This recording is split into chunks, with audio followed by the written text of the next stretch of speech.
নমস্কার বন্ধুরা, ইয়োর কিচেনে আপনাদের সবাইকে স্বাগত। আমার আজকের রেসিপি বাটার নান। কোনো রকম ইস্ট বা ওভেন ছাড়াই বাড়িতেই তৈরি করে নিতে পারবেন নরম তুলতুলে বাটার নান। অন্যান্য ভিডিওগুলোর মতো এই ভিডিওতেও থাকছে বেশ কিছু টিপস অ্যান্ড ট্রিক্স, যেগুলো ফলো করে রান্না করলে আপনারাও তৈরি করে নিতে পারবেন একদম রেস্টুরেন্টের মতো বাটার নান। আমি আজ বাটার নানের সঙ্গে মোগলাই চিকেন পরিবেশন করেছি। এই মোগলাই চিকেনের রেসিপির ভিডিও আমার চ্যানেলে আপলোড করা আছে, আর আমি ডেসক্রিপশন বক্সেও এর একটা লিংক দিয়ে দেবো।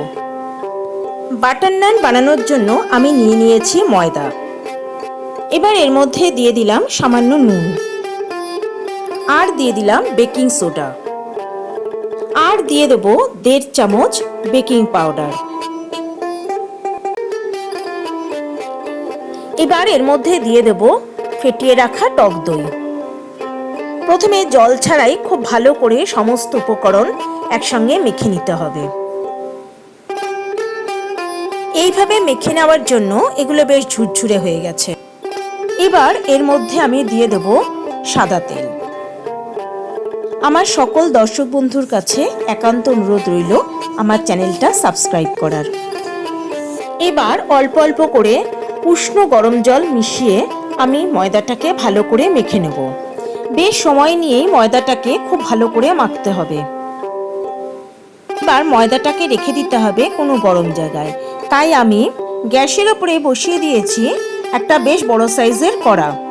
এবার একটা কাপড়কে ভাঁজ করে কড়ার মধ্যে দিয়ে দিলাম এবং গ্যাস জ্বালিয়ে দিয়ে কড়াটাকে একটু গরম করে নিলাম। এবার কড়া গরম হয়ে গেছে, গ্যাসের ফ্লেম বন্ধ করে তার মধ্যে দিয়ে দিলাম ময়দা মেখে রাখা বাটিটা। তার উপরে একটা ভারী ঢাকা চাপা দিয়ে আমি এটা 2 ঘন্টার জন্য রেখে দেব।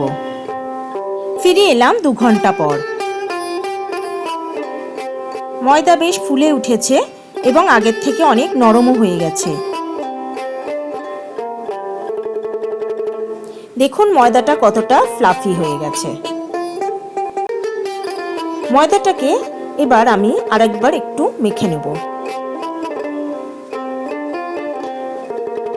এবার ময়দা থেকে আমি একটু বড় সাইজের লেচি কেটে নেব। এবার ওই কেটে রাখা লেচিগুলোকে আমি এরকম গোল শেপ দিয়ে নেব। এবার অল্প ময়দা দিয়ে আমি লেচিটাকে বেলে নেব। এটা একদম রুটির মতো পাতলা হবে না, এইরকম একটু মোটা করেই বেলতে হবে। বাকি লেচিগুলোকেও আমি একইভাবে বেলে নেব।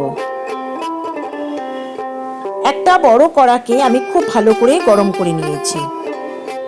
এবার একটা করে নান হাতের ওপরে রেখে এরকম এক পাশটাকে আমি একটা জলের প্রলেপ দিয়ে নিলাম।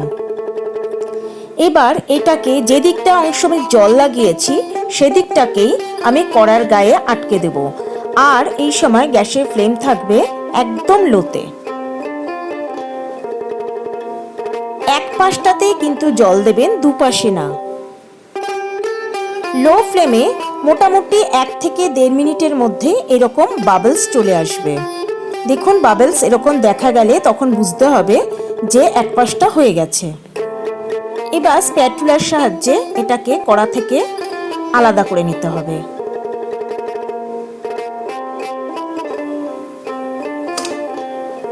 এবার যে পাশটা করার ওপরের দিকে ছিল, জল লাগানো ছিল না, সেই অংশটাকে আমি একটু গ্যাসের উপরে এভাবে সেঁকে নেব, কিন্তু আগুনে ঠেকিয়ে না, একটু অনেকটা উপরে রেখে।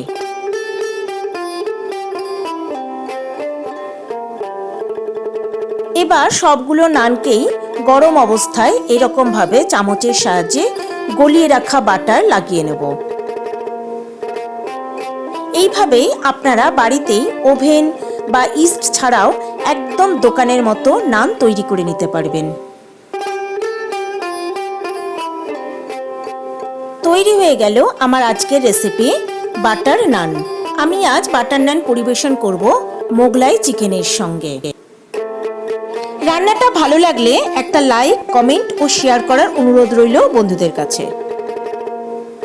তবে আজকের মতো বিদায় বন্ধুরা, নমস্কার।